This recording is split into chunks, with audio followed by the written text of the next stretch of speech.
కూడొచ్చిన సహోదరి సహోదరులకు యేసుక్రీస్తు అందరికి కూడా హృదయపూర్వకమైన వందనాలు. అందరు బాగున్నారా? హల్లెలూయా. గత మనము ఫ్రైడే నుంచి ఒక ప్రేయర్ చేస్తా ఉన్నాం. ఏం ప్రేయర్ అంటే 72 hours ఫాస్టింగ్ ప్రేయర్. మొన్న ఫ్రైడే స్టార్ట్ చేసాము. 72 గంటల ఉపవాస ప్రార్థనలని మనం మొదలుపెట్టాం. మొన్న ఫ్రైడే, సాటర్డే, సండే, ఈరోజు ముగిస్తాం. ఈరోజు ఆపుతాం దాన్ని. ఈ ఫాస్టింగ్ ప్రేయర్స్ చేయనీయకుండా సాతాను చాలా పోరాడుతూ ఉంది నాతో. ఫ్రైడే ఫాస్టింగ్ ప్రేయర్ పెట్టాను. సాటర్డే కూడా ఫాస్టింగ్ ప్రేయర్ జరగనీయకుండా చాలా అడ్డుపడింది. ఈరోజు కూడా రానియకుండా, ఇక్కడికి నన్ను ఈ ప్లేస్కి రానియకుండా సాతాను చాలా పోరాడింది. హాస్పిటల్ అడ్మిట్ చేసి నన్ను లోపల పెట్టాలని చూసింది, కానీ దేవుడు చాలా ఆశ్చర్యకరంగా తీసుకొని వచ్చారు. హల్లెలూయా, హల్లెలూయా. నిన్న సాటర్డే బయలుదేరి వస్తుంటే ట్రైన్లో ఫుల్ ఫీవర్, అంటే ఓవర్ హీట్ అయిపోయింది. ఫాస్టింగ్స్లో ఫుల్ ఫీవరు. ఆ ఫీవర్ మీద ప్రాణం తేలిపోతా ఉంది. అట్లానే ప్రార్థన చేసుకుంటా ఇక్కడికి వచ్చాము. రాత్రి 1 గంటలకు హాస్పిటల్కి వెళ్తే వాళ్ళు అడ్మిట్ చేసుకున్నారు, పంపించమన్నారు. రేపు నాకు చర్చి ఉందంటే కుదరదు అన్నారు. ఇక మా తెలిసిన వాళ్ళతో మాట్లాడి ఒక 2 hours ఎట్టగొట్టాడు ఉండి బయటపడ్డా. హల్లెలూయా. వాళ్ళైతే కంప్లీట్గా ఈరోజు అడ్మిట్ చేసుకుంటాం అన్నారు. ఇంకా ఈజీ టెస్ట్, అంటే హార్ట్ టెస్ట్ ఒకటి, ఇంకా అన్ని టెస్టులు చేస్తాం. ఈరోజు అంతా ఉండాలి అని, సండే అంతా ఉండాలన్నారు. కానీ నాకు దేవుడు చెప్పాడు, నువ్వు ఖచ్చితంగా మందిరానికి వెళ్ళి నా సువార్త ప్రకటించాలి, వచ్చిన వాళ్ళందరూ నువ్వు ప్రార్థనలు చేయాలని దేవుడు చెప్పారు. హల్లెలూయా. ఇక మన వాక్యంలోకి వెళ్దాం. అందరు నా వైపు చూడండి. ఆశీర్వాదాలు, దీవెనలు దేవుడి వద్ద నుంచి మనకు రాకముందు, మళ్ళీ చెప్తానా, పరలోకం నుంచి దేవుని వద్ద నుంచి ఆశీర్వాదాల దీవెనలు మనకు రాకముందు మన లైఫ్లో ఏం జరిగిద్ది అనేది ఈరోజు దేవుడు మనతో మాట్లాడబోతున్నారు. హల్లెలూయా. ఈరోజు ఇప్పుడు ఇది పగలు, మార్నింగ్ ఇదంతా వెలుతురుంది. సాయంత్రం 6 తర్వాత ఇదంతా చీకటి అయిపోయింది. ఇదే ప్లేస్ మళ్ళీ రేపు మళ్ళీ మార్నింగ్ మళ్ళీ పగలైద్ది. అంటే పగలు చీకటి వచ్చిపోతా ఉంటాయి. ఆశీర్వాదాలు రాకముందు ఖచ్చితంగా శాపం వచ్చి, గుర్తుపెట్టుకోండి ఈ మాట. ఆశీర్వాదాలు రాకముందు నీ జీవితంలో, దీవెనలు రాకముందు కష్టాలు వస్తాయి, బాధలు వస్తాయి, వేదనలు వస్తాయి, అవమానాలు వస్తాయి, నిందలు వస్తాయి, భయంకర పోరాటాలు వస్తాయి. అవి వచ్చిన తర్వాత ఏమొస్తాయి? ఆశీర్వాదాలు వస్తాయి. హల్లెలూయా. ఇది నియమం అన్నట్టు. ఇది దేవుడు పెట్టిన నియమం. ఒక వ్యక్తికి దేవుడు ఆశీర్వాదం ఇవ్వకముందు ఆ వ్యక్తికి దేవుడు కష్టం పెడతాడు, బాధ పెడతాడు, వేదన పెడతాడు, భయంకరమైన పోరాటాలు అనుమతిస్తాడు. అనుమతి ఇచ్చిన తర్వాత ఆ వ్యక్తికి మళ్ళీ దేవుడు ఆశీర్వాదాలు ఇవ్వటం ప్రారంభిస్తాడు. బైబిల్ ఎగ్జాంపుల్ మనం చూసుకున్నట్లయితే యోబుకి దేవుడు ఆశీర్వాదం ఇస్తాడు.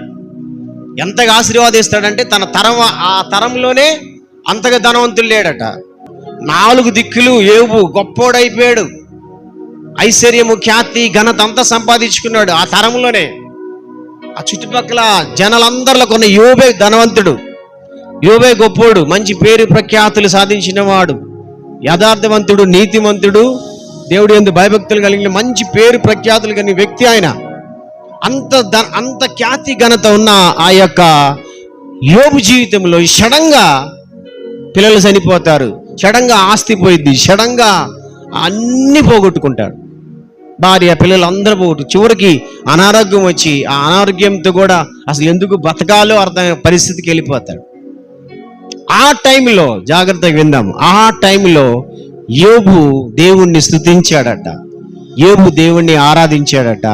అది దేవుడు చూసి తిరిగి మళ్ళీ గతంలో ఉన్న ఆశీర్వాదం కన్నా 2 ఆశీర్వాదాలు దేవుడు ఇచ్చాడు. ఈరోజు నీ జీవితంలో కష్టాలు ఉన్నాయా? బాధలు ఉన్నాయా? అవమానం ఉందా? వేదన ఉందా? రోగం ఉందా? పోరాటం ఉందా? సనగబాగు, గొణగబాగు, నాకేనా ఇది, నాకెందుకు ఈ కష్టం వచ్చింది, ఇంకెంతకాలం భరించాలి, ఇంకెంతకాలం అనబాకు. నువ్వు అలా అన్నావు అంటే మాత్రం ఆ కష్టాల్లోనే కురిగిపోతావు, ఆ కష్టాల్లోనూ నువ్వు నాశనం అయిపోతావు. ఎందుకు అంటే నీకు ఇప్పుడు కష్టం అవుతుంది కదా, ముందు రోజుల్లో నీకు ఆశీర్వాదం రాబోతుంది. నీకు ఆశీర్వాదం రావాలంటే ఈ కష్టంలో నువ్వేం చేయాలంటే దేవుణ్ణి స్తుతించాలి. హల్లెలూయా.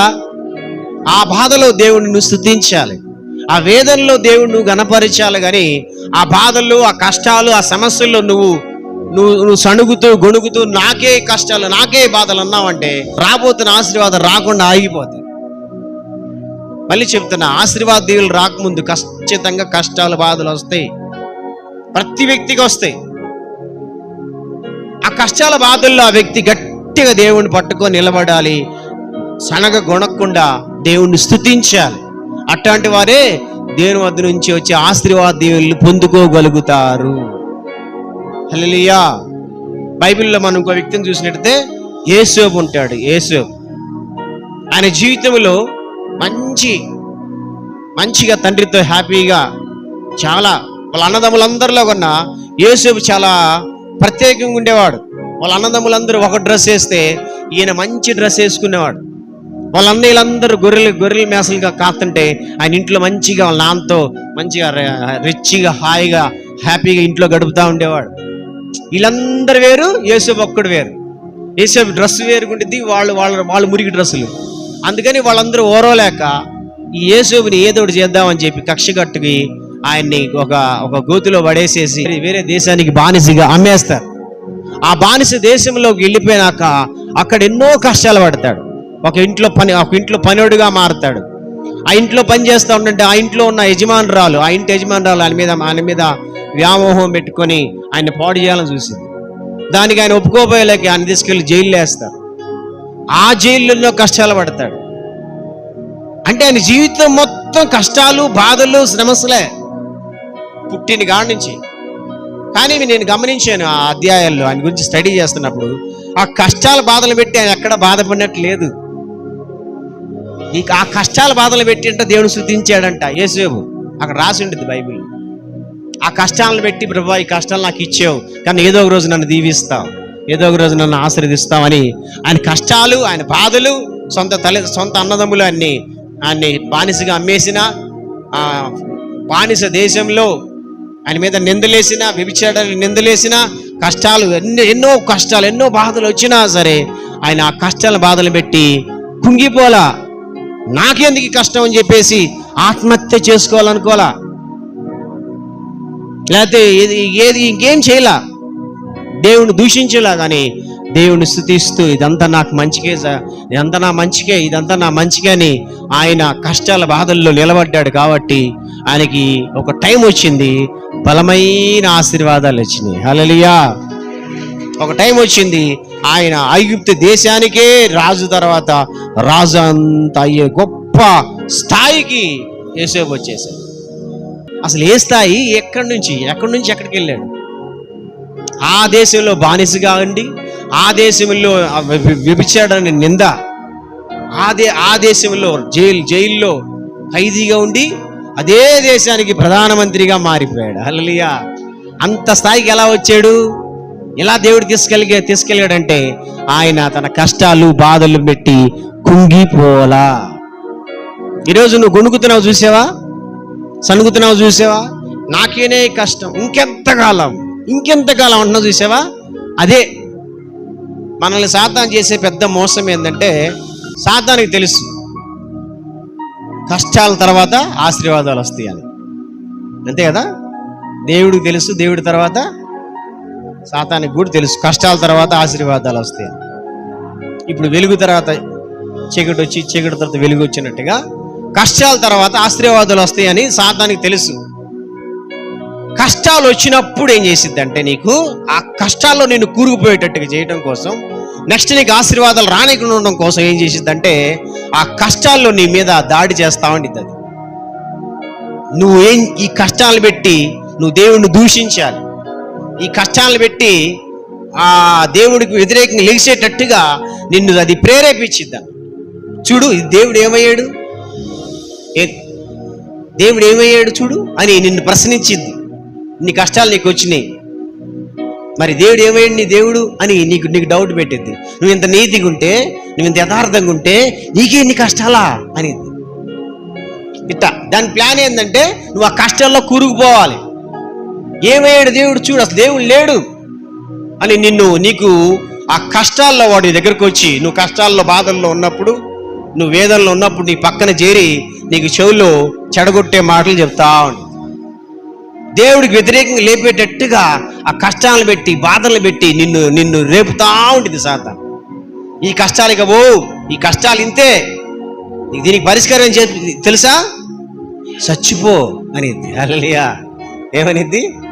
చచ్చిపోతేనే హాయిగా ఉంటుంది, చచ్చిపో, అప్పుడు దాకా ఈ కష్టాలు బో అని నీ కష్టాల్లో బాధల్లో వాడి పక్కన చేరి నిన్ను శోధిస్తాడు. ఎందుకంటే వాడికి తెలుసు కష్టాల తర్వాత ఏమొస్తాయి, దీవెనలు వస్తాయి, కష్టాల తర్వాత ఆశీర్వాదాలు వస్తాయని వాడికి తెలుసు. కాబట్టి వాడు ఖచ్చితంగా నిన్ను శోధిస్తాడు. ఎంతమందికి అయింది అనుభవం? కష్టాల్లో సాతాను శోధించటం, మీకు అది తెలిసే ఉంటుంది. ఇప్పుడు నేను చెప్పే వాక్యం మీకు అర్థమవుతుంది అనుకుంటున్నా. హల్లెలూయా. బాగున్నప్పుడు రాదు, కష్టాలు వచ్చినప్పుడు, బాధలు వచ్చినప్పుడు, నిందలు వచ్చినప్పుడు, పోరాటాలు వచ్చినప్పుడు వాడు పక్కన చేరి నీకే కష్టం ఎందుకు వచ్చింది, అందరూ బాగున్నారు, నీకే ఎందుకు ఎట్టయింది, వాళ్ళందరూ మంచిగా లేరు, నువ్వు మంచిగా ఉన్నావు, అయినా నీకే కష్టాలు, నీకే ఈ బాధలు, నీకే రోగాలు, నీకే అని వాడిని పక్కన చేరి నిన్ను రెచ్చగొడతా ఉంటాడు. ఆ టైంలో కనుక ఆ మాటలు విన్నావంటే నువ్వు ఖచ్చితంగా దేవుడికి వ్యతిరేకంగా లెగుస్తావు, దేవుడిని దూషిస్తావు, అవసరమైతే ఊరేసుకొని చచ్చిపోతావు. గుర్తుపెట్టుకో, కష్టాల తర్వాత ఆశీర్వాదాలు వచ్చి తీరుతాయి. మీకు ఇంకో శుభవార్త చెప్పమంటారా? ఎంత కష్టపడ్డావో రెండింతల ఆశీర్వాదం వచ్చింది. ఆశీర్వాద దేవుళ్ళు నీకు రాకముందు జరిగేది చెప్తున్నా. ఈరోజు నేను ఇట్లా దీవించబడ్డ కారణం ఏంటంటే, నా జీవితంలో నేను ఎన్నో కష్టాలు పడ్డా. 23 సంవత్సరాలు అప్పుడు సేవకి వెళ్ళాను. సేవలో ఉన్నప్పుడు కష్టాలు, బాధలు, నా మీద చేతబడి శక్తులు, అవమానాలు ఎదుర్కొన్నాను. సేవకు వచ్చిన తర్వాత అక్కడ ట్రైనింగ్ అయినాక ఇక సేవకు వచ్చిన తర్వాత మా అమ్మ నాన్న బంధువులు ఎవ్వరు మనల్ని పట్టించుకోకపోతే దాదాపు ఒక 6 సంవత్సరాలు గుంటూరు బస్ స్టాండింగ్లో, రైల్వే స్టేషన్లో తిరుగుతూ ఉండేవాడు. గుంటూరు రైల్వే స్టేషన్లో పడుకునేవాడు, బస్ స్టాండింగ్లో పడుకునేవాడు. ఒక ముద్ద అన్నం పెట్టేవాళ్ళు లేరు. మా నాన్న దగ్గరికి వెళ్ళి, నాన్న కొంచెం ఆకలి అవుతుందంటే, ఉద్యోగం అనే సేవకి వెళ్ళావు కదా, ఇప్పటికన్నా బుద్ధి తెచ్చుకొని ఉద్యోగంలో జాయిన్ అవ్వు, నేను ఉద్యోగం చెయ్యా అనేవాడు. అయితే పో. మా బంధువులందరూ రిచ్ ఫ్యామిలీస్, అందరు మంచి ఉన్న స్థితిలో ఉన్నవాళ్ళు, వాళ్ళందరూ పిలిచి చెప్పేది ఒకటే, నువ్వు అనవసరంగా ఉద్యోగం వదిలిపెట్టి సేవకి వెళ్ళిపోయావు. నువ్వు సేవ అన్నావు కదా, ఆ సేవకి వెళ్ళిన దేవుడు నిన్ను ఏం దీవించాడు. అటు ఇంట్లోకి వెళ్తే మా నాన్న ఇంట్లో ఉన్నాయిక బస్ స్టాండింగ్లో పడుకుంటే పోలీసులు తీసుకెళ్ళి స్టేషన్లో కూర్చోబెట్టాడు. రైల్వే స్టేషన్లో రైల్వే పోలీస్ స్టేషన్ ఉంటుంది, దాంట్లో తీసుకెళ్ళి కూర్చోబెట్టేవాడు. టికెట్ లేకుండా పడుకున్నానని. కొన్నిసార్లు ఎక్కడున్నాలో అర్థం కాక కొండల్లోకి వెళ్ళి పడుకునేవాడిని, కొండల్లోకి వెళ్ళి ఆడ పడుకునేవాడు. ఆ టైంలో సాతాను నన్ను బాగా నా పక్కన చేరి, నువ్వు చచ్చిపో, లారీ వస్తుంది, ఒక లారీ కింద పడి చచ్చిపో, నీ జీవితము వేస్ట్, సాక్ష్యం లేదు, నీకు సాక్ష్యం లేదు, నీకు గౌరవం లేదు, నీకు విలువ లేదు, ఇన్ని మాటలు నాకు చెప్తా ఉండే, చచ్చిపో అంటా ఉండేది. నేను అనేవాడిని, సాతానా, నా దేవుడి కోసం నేను సేవకు వచ్చాను, నా దేవుడు నాకు కష్టాలు అనుమతి ఇచ్చాడు, బాధలు అనుమతి ఇచ్చాడు, వేదనలు అనుమతి ఇచ్చాడు, నేను సావా. హల్లెలూయా. నాకు టైం వచ్చిద్దిరా సాతానా, అప్పుడు నేను దీవించబడి చూపిస్తా అనేవాడిని. వాడికి నాకు జరిగే ఫైటింగ్ అది. వాడు నా మైండ్లో మీద దాడి చేస్తూ చెప్తా ఉండేవాడు రోజు. అసలు ఒక్కరోజు ఎట్ట గడవలు నాకు అర్థమయ్యేది కాదు. ఒక్కరోజు ఎందుకంటే ఫుడ్ ఉండేది కాదు అసలు. ఒక కప్పు టీ దొరకడం కష్టంగా ఉండేది నాకు. ఒక కప్పు టీ ఎవరిని ఇస్తే బాగుండదు, టీ పావాలా, ఎవరిస్తారు, నీళ్లు దాక్కుంటూ ఉండేవాడిని. ఒక్కొక్క రోజు పెద్ద గండంలాగా ఉండేది నాకు. అట్ట 6 సంవత్సరాలు గడిపా. ఒక్కొక్క రోజు ఒక్కొక్క గండంలాగా ఉండేది. ఎట్ట బతకాలి, నువ్వు సావు అని సాతాను ఎన్నిసార్లు నన్ను శోధించిందో, ఎన్నిసార్లు నా మీదకు దాడి చేసింది. నేను అనేవాడిని, సాతానా, అప్పుడు ఎక్కువ బైబిల్ చదువుతా ఉన్నాడు. బైబిల్లో చరిత్ర చదువుతుంటే వాళ్ళందరూ కష్టపడ్డారు, తర్వాత దీవించబడ్డారు. ఆహా, ఇదే నాకు ఆధారం. ఇక నా దేవుడు పాటలు, యేసన్న గారి పాటలు, ఉదయాన్నే 5ంటికి పాటలు పెట్టేస్తారు. పాటలు వినపడతా ఉంటాయి. ఈ వీధిలో ఒక పాట, ఆ వీధిలో పాట, మైకులు పెద్ద గొట్టాల మైకుల్లో పెట్టి దేవుడు పాటలు పెడతారు. ఇక్కడ పెట్టట్లే కానీ ఎక్కువ, అటు సైడ్ మా సైడ్ ఆ పాటలను తెగ ఏడుచుకునేవాడు. ఈ బైబిల్లో భక్తులు ఎన్నో కష్టాలు పడిన తర్వాత దీవించేవాడు, గొప్పవాళ్ళు అయ్యారు. ఇది చదివి ఏడుచుకునేవాడు. ఇదే నాకు ఆధారం, ఆ పాటలే నాకు ఆహారం, ఈ వాక్యమే నాకు ఆహారం అయ్యేది. ఇది చదువుకుంటూ ఏడుచుకుంటూ ఇన్ని కష్టాల బాధలు ఎన్ని వచ్చినా నిలబడే శక్తి నాకు ఈ ప్రభువా అని ఆ టైంలో ఏడుచుకొని ప్రార్థన చేసుకునేవాడిని. నేను అనేవాడిని సాతానుతో, నువ్వు ఎన్ని కష్టాలు, నువ్వు నాకు ఈ కష్టాల్లో నన్ను శోధించినా నేను మాత్రం నీ మాట వినా, నా దేవుడిని నేను దూషించా, నాకు ఎన్ని కష్టాలే రాని దేవుడి కోసం నిలబడతా. ఉద్యోగం మళ్ళీ చెయ్యా, నేను దేవుడి కోసం ఉద్యోగం వదిలేసుకున్నా, మళ్ళీ ఆ ఉద్యోగం చెయ్యా, దేవుడే నన్ను పోషిస్తాడు, దేవుడే నన్ను కాపాడతాడని ఎట్ట బతికేనో తెలియదు, ఎట్ట పోషించబడిందో తెలియదు. 6 సంవత్సరాలు ఇల్లు లేదు, వాకిల్ లేదు. 6 సంవత్సరాల దాకా ఎట్ట రోజుకి ఆహారం ఎట్ట తిన్నా నాకు ఎప్పటికీ ఆశ్చర్యం. 2 జతల బ్యాగులు ఉండేవి. ఈ షర్టు ఒక వారం వేసుకుంటే ఇంకో వారం ఇంకో షర్ట్ వేసుకోవాలి. ఎక్కడన్నా అవకాశం ఉంటే బస్ స్టాండింగ్లో అవి ఉంటాయి కదా సబ్బు ముక్కలు, ఆ సబ్బు ముక్కలన్నీ అన్ని కుప్పేసుకొని వాటి పెట్టి ఒళ్ళు రుద్దుకునేవాడు. వాటిని పెట్టి బట్టలు దొరికితే బట్టలు ఉతుక్కునేవాడు అక్కడే బస్ స్టాండింగ్, రైల్వే స్టేషన్. ఇట్లే ఎన్నో కష్టాలు పడుతున్నప్పుడు, ఎన్నోసార్లు సాతాను శోధిస్తున్నప్పుడు నేను దానికి మాట వినలా. నేను అనేవాడిని సాతానుతో, ఒక టైం వచ్చింది దేవుడు నన్ను దీవించి గొప్పవాడిని చేస్తాడు. మా బంధువులు కూడా చాలాసార్లు నాతో మాట్లాడుతుంటే చూస్తూ ఉండండి, ఒక టైం వచ్చింది దేవుడు నన్ను దీవిస్తాడని నేను ఈ వాక్యం ఆధారం చేసుకొని మాట్లాడేవాడిని. అందుకే చెప్తున్నా, మీకు కష్టాలు, బాధలు, సమస్యలు వస్తున్నాయా, ఎక్కువ వాక్యం చదవండి. ఈ వాక్యంలో కూడా భక్తులు కష్టాలు పడి గొప్పవాళ్ళు అయ్యారు. నేను ఈ వాక్యం ఆధారం చేసుకొని నేను మాట్లాడుతూ ఉంటుంటే నన్ను అందరు నవ్వేవాళ్ళు, పిచ్చోళ్ళు అనుకునేవాళ్ళు. కానీ ఆశ్చర్యకర విషయం ఏంటంటే ఈరోజు నేను మా బంధువులందరిలో దీవించబడతా ఉన్నా. ఏ గుంటూరులో రోడ్లు ఏమిటి తిరిగానో అదే గుంటూరులో దేవుడు ఇప్పుడు ఒక 15 లక్షల కారులో దిప్పుతా ఉన్నాడు. హల్లెలూయా, అర్థమవుతుందా? అంతగా దేవుడు నన్ను దీవిస్తా వస్తాడు. ఒకప్పుడు ఒక కప్పు టీ తాగటం నాకు మహాభాగ్యం, సాయంత్రం టీ ఎవరిస్తారా అని తిరుగుతాను. కానీ ఇప్పుడు మంచిగా నేను కడుపుని తింటదే కాదు కానీ అందరికీ పెట్టగలుగుతున్నా. హల్లెలూయా. ఈరోజు నాకు దేవుడు సమృద్ధి ఇచ్చాడు, మంచి భార్యని ఇచ్చాడు, 3 పిల్లల్ని ఇచ్చాడు, మంచి ఆత్మీయ బిడ్డల్ని ఇచ్చాడు. నాకు అసలు ఒక్క వస్తువు తక్కువ లేదు, అన్నీ నాకు ఇచ్చాడు, ఇంకా ఇస్తాడు. హల్లెలూయా. ఎందుకు అంటే నా కష్టాల్లో, బాధల్లో నేను సనగల గొనగల. ఏడబోయో దేవుడా అనలా, ఇటువయ్యో దేవుడా నువ్వు అని దేవుడి మీద తిట్లా. దానికి కారణం మా తల్లిదండ్రులు, బంధువులని ఊరు అనలా. నేను ఈరోజు చాలా మంది చేసే పెద్ద పొరపాటు ఏంటంటే కష్టం రాగానే ఈ కష్టానికి కారణం వాళ్ళు, ఈ కష్టానికి కారణం వీళ్ళని వాళ్ళ మీద గొడవ పెట్టుకోవటం, వాళ్ళతో గొడవలు, వాళ్ళతో తిడతాం. లేకపోతే దీనికి కారణం వాళ్ళు, లేదా దీనికి కారణం దేవుడు, దీనికి కారణం వీళ్ళని ఊరిగా అనవసరంగా ఆ సమస్యను ఇంకెక్కువ చేసుకొని ఆ కష్టాల్లో కూలిపోయాడు ఎంతోమంది నేను చూశా. నీకు కష్టాల బాధలు వచ్చినప్పుడు దయచేసి దానికి కారణం వాళ్ళు వీళ్ళు అని చెప్పి వాళ్ళ మీద పడి ఏడవద్దు, ఊరి మీద ఏడవద్దు. ఇదంతా నా మంచిగా అనుకోవాలి. హల్లెలూయా. ఒక టైం వచ్చింది నా దేవుడు నన్ను దీవిస్తాడనే నమ్మకం, ఆ నిరీక్షణ నీకు ఉండాలి తప్ప దేవుడి బిడ్డగా దీనికి కారణం వాళ్ళు, నాకు ఇట్లా జరగడం కారణం వీళ్ళు, దీనికి కారణం నా భర్త, దీనికి కారణం నా భార్య, దీనికి కారణం నా బంధువులు, దీనికి కారణం వాళ్ళు, వీళ్ళు ఎదిరింటోళ్ళు, పక్కింటోళ్ళు, ఇవన్నీ సాతాన్ని నాశనం చేయడానికి ఉపయోగించే ప్రయత్నాలు. చూడు, నీ టైపుడ కారణము వాళ్ళ మీద చేతబడి చేస్తున్నారు, లేకపోతే వాళ్ళు ఇట్టా వీళ్ళిట్టా. టైపుడ కారణం నీ భర్త, ఈ టైపుడ నీ భార్య, ఇట్టా అని ఇంట్లో కూడా చుచ్చులు పెడతా ఉంటాడు సాతాను. అవి వినకూడదు, ఆ మాట వినకూడదు. ఓహో, నాకు ఈ కష్టాల బాధలు వస్తున్నాయి అంటే నాకు నా టైం వచ్చేదాకా నేను ఓపికగా ఉండాలనే ఆ స్పృహ నీకు ఉండాలి. ఎక్కడ యోసేపు దీనికి కారణం మా అన్నయ్య వాళ్ళు అనలా, వాళ్ళ కారణం వాళ్ళ అన్నయ్య వాళ్ళే ఆయన గోతులో పడేసి అమ్మేశారు. కానీ కూడా ఆయన ఎప్పుడు కూడా వాళ్ళ అన్నయ్యని దూషించలేదు, దానికి కారణమైన ఆ పోతిఫర్ భార్యనేమనలేదు, ఎవరినేమనలా. ప్రతి దాంట్లో ఆయనకు వచ్చిన కష్టాల్లో దేవుడా నాకు ఇదంతా నా మంచికే జరుగుతుంది, నేను నీకోసం నిలబడతానయ్యా, నాకు ఎన్ని కష్టాలు వచ్చిన బాధలా నీకోసం నిలబడతానయ్యా అని యోసేపు తన కష్టాల బాధలను పెట్టి దానికి కారణం ఎవరి మీద నెట్టకుండా దేవుణ్ణి దూషించకుండా, దేవుణ్ణి స్తుతిస్తూ ఆరాధిస్తూ దేవుడికి లోబడుతూ ఉన్నాడు. ఒక టైం వచ్చింది, రెండింతల ఆశీర్వాదాలు వచ్చింది. ఎంతమందికి కావాలి ఇప్పుడు చెప్పండి ఆశీర్వాద దీవెనలు? కావాలా? ఆశీర్వాద దీవెనలు రాకముందు ఏమొస్తాయి నీకు? ఖచ్చితంగా శాపం వచ్చింది.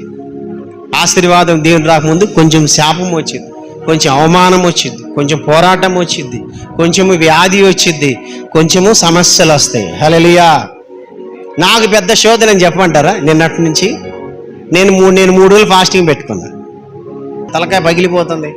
ఏంది శోధన ప్రభావ, నాకు ఇదేంది ప్రభావ ఫాస్టింగ్ పెట్టుకుంటే అని ఒక టాబ్లెట్ అప్పటికి వేసుకున్నా.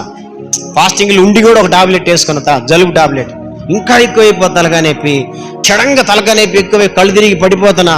చూస్తుంటే ఫీవర్ ఎక్కువైపోయింది. ఆ ఫీవర్ తగ్గట్లేదు, తుడుస్తున్నకు తగ్గట్లా.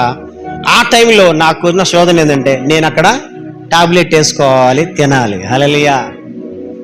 నేను అంటున్నాను, నేను తింటే నాకు జ్వరం తగ్గిపోయేది, తింటే నాకు హ్యాపీ బాగానే ఉండేది. ఇది పెద్ద పరీక్ష నాకు.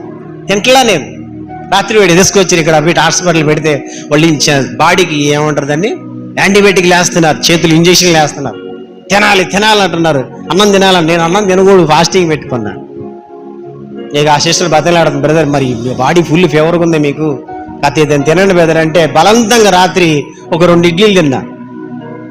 నేను ఫాస్టింగ్ పెట్టుకున్నా కాబట్టి నేను ఫాస్టింగ్ నా ఫీలింగ్ ఏంటంటే ఇది కాదు నా ఫీలింగ్. ఈ జ్వరం గురించి పట్టించుకోవట్లే నేను. నాకు ఇది రేపొద్దున నాకు మేలుగా మారిద్ది. హల్లెలూయా. నాకు ఇట్లాంటి చాలా చూసాను నా జీవితంలో. నాకు ఆ కష్టాలంటే భలే ఇష్టం, కష్టాల బాధలంటే నాకు భలే ఇష్టం. ఎందుకో తెలుసా? దాని తర్వాత 2 ఆశీర్వాదాలు వస్తాయి. కష్టాల తర్వాత ఆశీర్వాదాలు వస్తాయి.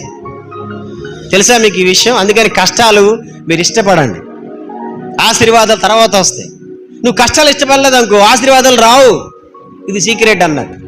కష్టాల్లో బాధల్లో సంతోషంగా తలకాయ వంచుకొని నిలబడు, వెంటనే ఏమొచ్చింది నీకు? ఆశీర్వాదం వచ్చింది. హల్లెలూయా. ఎంతమందికి కావాలి ఆశీర్వాదాలు? అయితే కష్టాల బాధలు కూడా సంతోషంగా స్వీకరించండి, అవమానాలు స్వీకరించండి.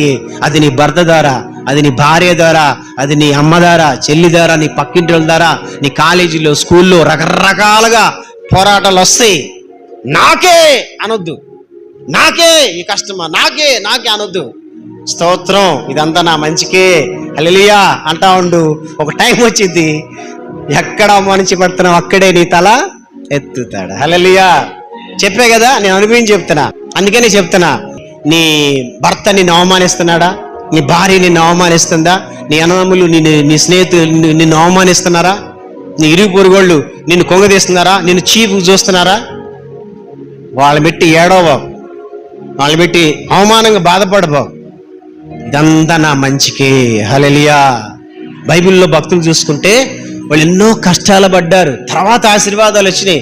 వెంటనే రావండి ఆశీర్వాదాలు, గుర్తుపెట్టుకోండి. ఫస్ట్ ఏమొస్తాయి? కష్టాలు వస్తాయి, బాధలు వస్తాయి, పోరాటాలు వస్తాయి, అవమానాలు వచ్చిన తర్వాత వస్తాయి ఆశీర్వాదాలు. సీక్రెట్ ఇది. బైబిల్లో ఇంకొక ఆయన ఉన్నాడు, ఆయన పేరు ఏంటంటే అబ్రహాం. ఆయనకి దేవుడు వాగ్దానం చేసాడు, నువ్వు అనేక జనములు తండ్రి అవుతావు అన్నాడు. ఆడ కొడుకే పుట్టలేదు, ఆయనకి జనములు తండ్రి ఎట్ట అవుతాడు? ఆయన ఎన్నో కష్టాలు బాధలు పడ్డాడు, అవమానాలు పడ్డాడు, ఎన్నో శోధనలు ఎదుర్కొన్నాడు. ఖచ్చితంగా నీ కష్టాలు వెనకాల ఆశీర్వాదాలు ఉన్నాయి కాబట్టి, నీ బాధల వెనకాల దీవెనలు ఉన్నాయి కాబట్టి, ఆ బాధల్ని సంతోషంగా స్వీకరించడం నేర్చుకోండి. అవి ధైర్యంగా ఎదుర్కోండి. కష్టాల బాధల్ని సంతోషంగా అంగీకరించండి.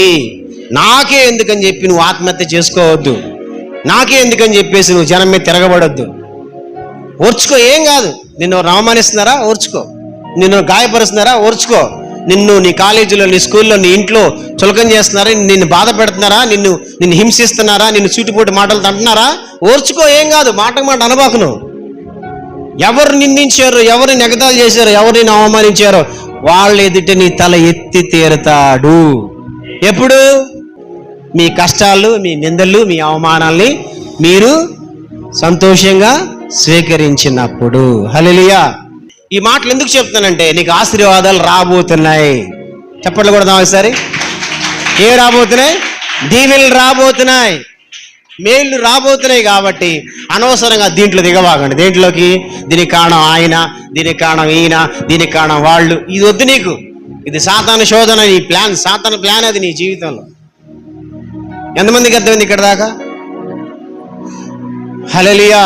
నేను అనుకుంటున్నాను ఇక్కడికి ఈరోజు ఎంతమంది వచ్చారో వారందరి జీవితాల్లో మీకోసం దాచిపెట్టిన దీవెనలు రాబోతున్నాయి. మీకోసం దేవుడు ఆల్రెడీ దీవెనలు, ఆశీర్వాదాలు దాచిపెట్టాడు. అవి రాబోతున్నాయి. అందుకనే ఈ వాక్యం నీకు వినపడుతుంది, నీ చెవున పడుతుంది. అందుకే ఈ వాక్యం నువ్వు అర్థం చేసుకో. ఓహో, ఈ కష్టాల బాధలన్నీ నా కోసము దేవుడు దాచిపెట్టిన దీవెనల కోసమే అని అర్థం చేసుకో. ఈ రోజు నుంచి మారు మనసు పొందు. ఈ రోజు నుంచి నీ ఆ విధానం మార్చుకో, సరి చేసుకో. కష్టాలు పెట్టి కొంతమంది ఏడుస్తూ ఉంటారు, కుంగిపోతూ ఉంటారు, కొంతమంది నిద్ర పట్టదు, దిగులు పడుతూ ఉంటారు. అట్లా చేయబాకండి లోకస్తులాగా. కష్టాల బాధలు పెట్టి అన్నీ ఓర్చుకొని నిలబడతా ఉండు. బైబిల్లో భక్తులు దీవించినట్టుగా దేవుడు నిన్ను నన్ను కూడా దీవించి గొప్ప వాళ్ళని చేసి తీరుతాడు.